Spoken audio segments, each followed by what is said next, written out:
Oke, bismillahirrahmanirrahim. Assalamualaikum warahmatullahi wabarakatuh. Waalaikumsalam warahmatullahi wabarakatuh.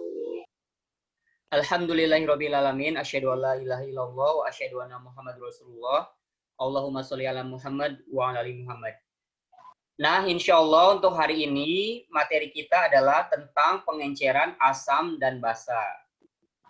Nah, di sini Ustadz tampilkan dua buah gambar. Gambar yang sebelah kiri itu adalah gambar contoh sirup dan sebelah kanan itu adalah air.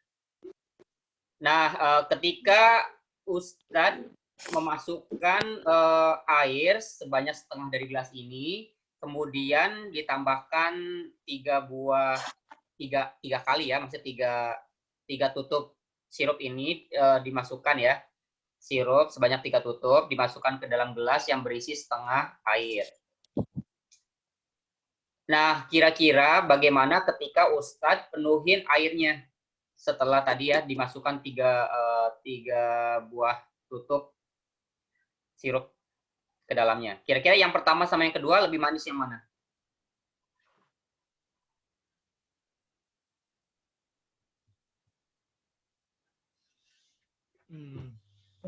Yang pertama tuh yang mana tuh? Yang pertama itu ada setengah gelas air, dimasukkan sirup sebanyak 3 buah tutup botol. Terus yang kedua itu dimasukkan kembali airnya hingga penuh. Nah, sirupnya itu kan tetap. Nah, kira-kira lebih manis yang pertama atau yang kedua? Pertama tuh. Yang pertama. Kenapa? Karena airnya sedikit. Ya, betul. Jadi, karena yang pertama itu airnya lebih sedikit, dan yang kedua itu airnya lebih banyak, sedangkan jumlah zat yang terlarutnya, yaitu sirupnya itu tetap konstan ya. Jadi, yang kedua itu pastinya lebih kurang manis dibandingkan yang pertama karena lebih encer. Nah, itulah yang kita akan bahas yaitu tentang pengenceran asam dan basa.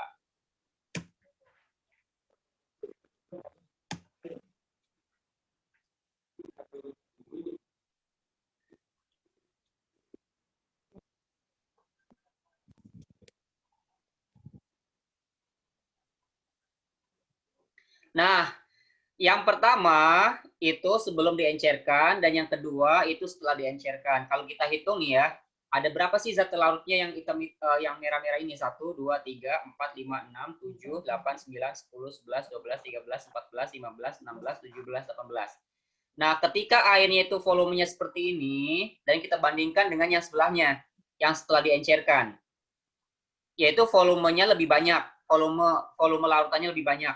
Tapi jumlah komponen yang terlarutnya itu sama, yaitu 18. Jadi yang A itu adalah gambar sebelum diencerkan secara mikroskopisnya, dan yang B adalah sesudah diencerkan. Jadi kalau misalnya kita lihat, ternyata mol sebelum pengenceran itu sama dengan mol sesudah pengenceran. Di mana mol itu kan kita sama-sama ketahui bahwa untuk mencari mol dari larutan, yaitu molaritas dikali volume, atau konsentrasi dikali volume. Maka mol yang pertama sama dengan mol yang kedua. Nih, mol larutan yang di gelas A itu akan sama dengan mol larutan yang ada di gelas B. Karena M1 kali V1 sama dengan M2 kali V2. Nah, V1 dan M1 adalah volume dan konsentrasi awal, jadi sebelum pengenceran. Sedangkan M2 dan V2 adalah volume dan konsentrasi larutan setelah pengenceran. Nah, kalau kita pengen menghitung berapa sih volume air itu volume air yang ditambahkan maksudnya. Itu adalah volume yang kedua dikurangi volume yang pertama. Jadi nanti itu ada soal bisa ditanyakan M1, bisa ditanyakan V1, bisa ditanyakan M2, bisa ditanyakan V2, bisa juga ditanyakan V air, bisa ditanyakan pH awal, bisa ditanyakan pH akhir dari konsentrasi yang diketahui nanti. Jadi satu rumus aja itu bisa ada 7 pertanyaan setidaknya. Nah, itulah science. Jadi misalnya kita sering latihannya cuma menghitung M1, tapi ternyata di soal lain yang ditanyakan adalah V1-nya, atau M2-nya, atau V2-nya, atau volume air yang ditambahkan. Karena pengenceran itu pasti ditambahkan pelarut. Kayak gitu. Dalam hal ini biasanya pelarutnya adalah air. Jadi makanya V airnya berapa misalnya ditambahkan. Oke, biar lebih paham kita contoh.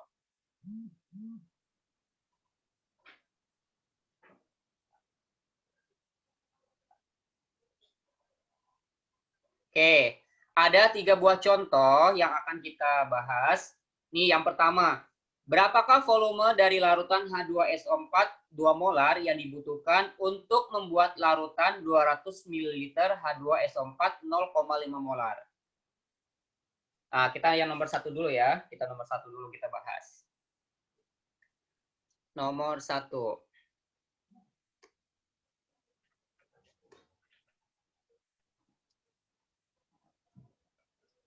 Oke. Rumusnya sudah ada nih. Berarti apa nih? Berapakah volume dari larutan H2SO4 2 molar yang dibutuhkan untuk membuat larutan 200 ml H2SO4 0,5 molar? Nah, ini kan konsentrasi lebih tinggi. Berarti di sini yang diketahui adalah, berarti yang diketahuinya dulu ya. Berarti yang diketahui nih, berarti yang diketahui. Berarti nomor 1 yang diketahui adalah M1 yaitu 2 molar. Terus V2. V2-nya adalah 200 ml. Terus M2. M2-nya adalah 0,5 molar. Nah, yang ditanyakan adalah V1. Nih, yang ditanyakan adalah V1. Berarti karena kita mau mencari V1, berarti rumusnya adalah V1 itu sama dengan M2 dikali V2 dibagi M1. Nah, dari sini ya, karena kita mau mencari V1, berarti M2 dikali V2 dibagi M1. Berarti V1 itu sama dengan M2-nya berapa? 0,5. Nah, 0,5 molar dikali 200 ml dibagi M1. M1-nya 2 molar. Berarti V1 sama dengan, nah berarti V1-nya 0,5 dikali 200. 0,5 itu kan setengah ya. Setengah dikali 200 berarti 100. Dibagi 2. Berarti jawabannya adalah 50 ml. Jadi volume H2SO4 yang dibutuhkan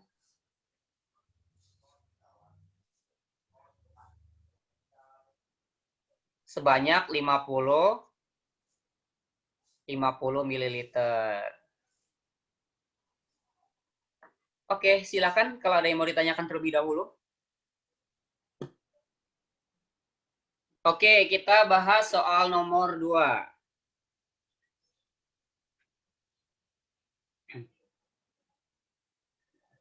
Soal nomor 2.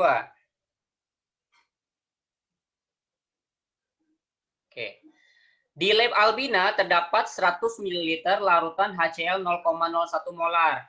Salah satu pelajar Albina diminta guru kimianya membuat larutan HCl 0,005 molar. Berapakah volume air yang ditambahkan oleh santri tersebut? Nah, berarti yang diketahuinya adalah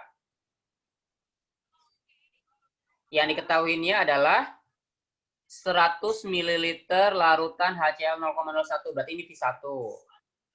Nah, V1-nya sekarang yang diketahui, yaitu 100 mili. Terus M1-nya sudah ada. Di situ ada 0,01 molar. 0,01 molar. Terus, salah satu pelajar Albina diminta guru kimia membuat larutan HCl 0,005 molar. Nah, berarti ini M2.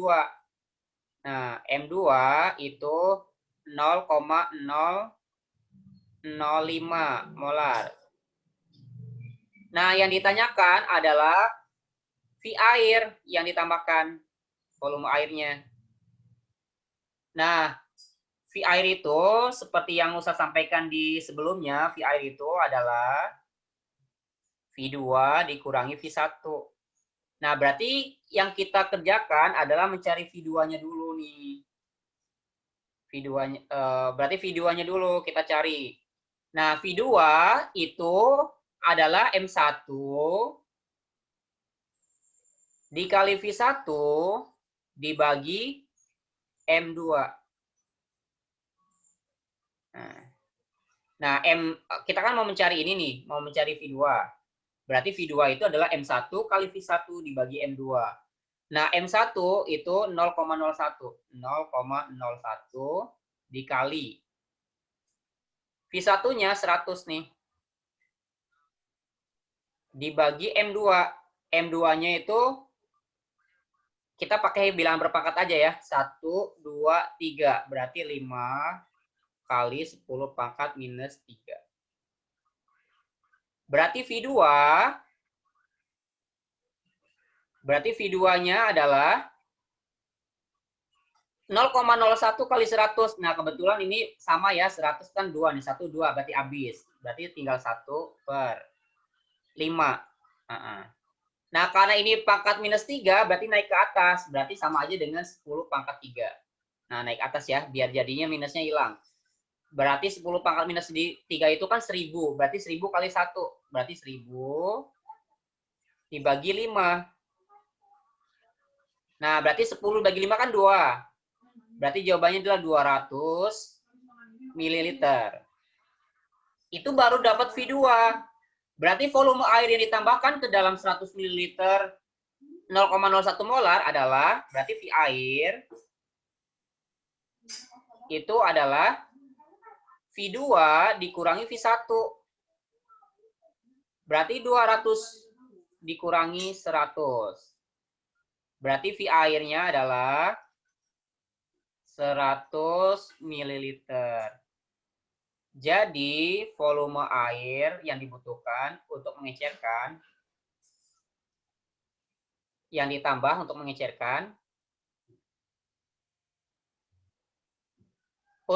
mengecerkan, adalah 100 ml.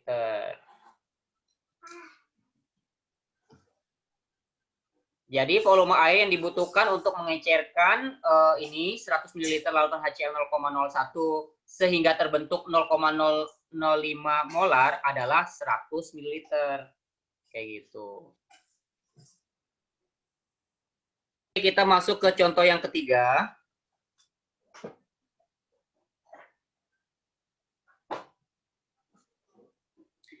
Di laboratorium sekolah terdapat 200 ml larutan rubidium hidroksida atau RBOH 0,1 molar. Salah satu pelajar kelas 11 diminta guru kimia menambahkan sejumlah air hingga volume larutannya menjadi 1 liter. Berapakah pH larutan yang terbentuk? Nah, berarti yang diketahuinya. Berarti yang diketahui adalah V1. V1 yaitu 200 ml. Terus M1 konsentrasi awalnya adalah 0,1 molar. Terus menambahkan sejumlah air hingga volume larutan RBOH menjadi, berarti V2 ya, bukan V air, yaitu V2. Berarti 1 liter. 1 liter ya. Biar variabelnya sama, Ustadz ubah menjadi 1000. Nah, terus yang ditanyakannya adalah pH. pH akhir ya. pH akhir atau pH kedua.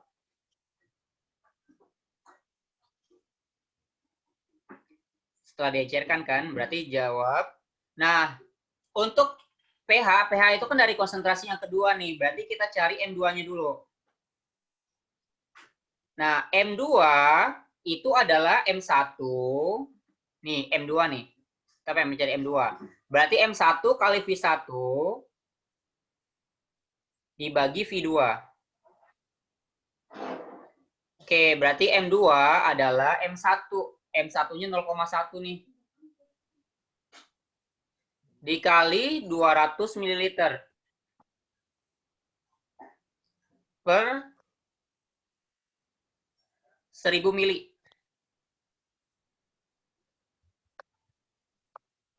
Nah, 0,1 dikali 200 itu kan 20 ya. Berarti M2-nya adalah 20 per 1000.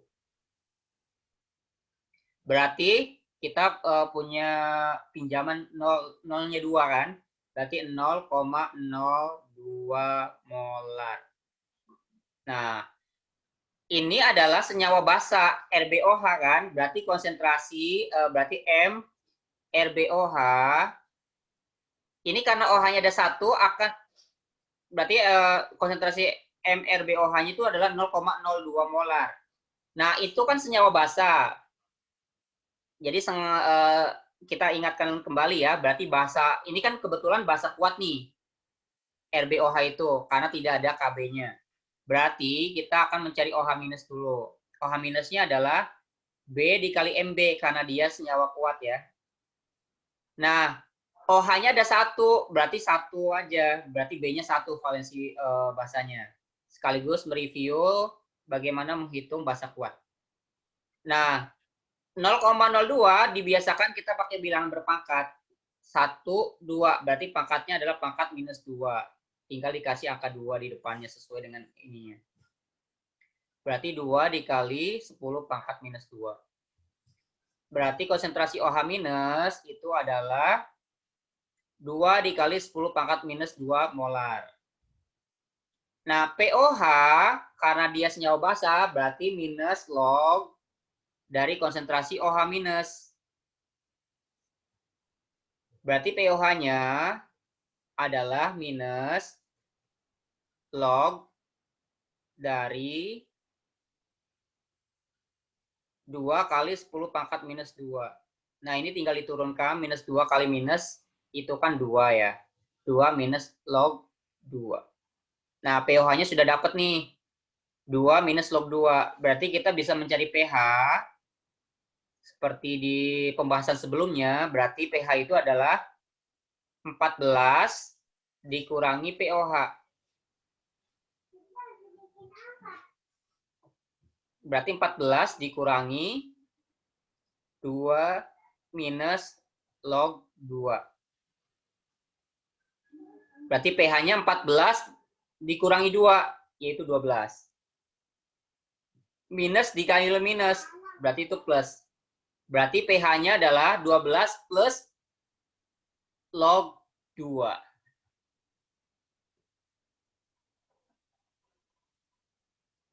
Silakan jika ada yang ingin ditanyakan. Oke, biar lebih paham, kita latihan materi pengenceran asam dan basa. Ini soal nomor 1. Berapakah volume dari larutan H2SO4 2 molar yang dibutuhkan untuk membuat larutan 1 liter H2SO4 0,05 molar? Nomor 2. Di lab Albina terdapat 100 ml larutan HCl 0,01 molar. Salah satu pelajar Albina diminta guru kimianya membuat larutan HCl 0,04 molar. Berapakah volume air yang dibutuhkan atau ditambahkan oleh santri tersebut? Yang ketiga, di laboratorium sekolah terdapat 200 ml larutan rubidium hidroksida atau RBOH 0,1 molar.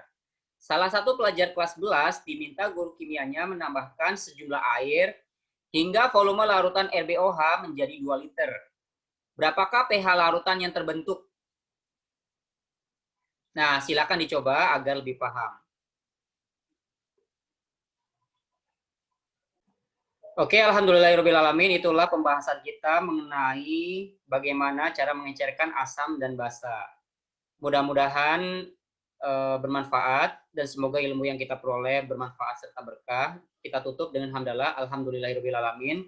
Dan kita sempurnakan dengan doa kafaratul majelis. Subhanakallahumma wa bihamdika asyhadu an la ilaha illa anta astaghfiruka wa atubu ilaik.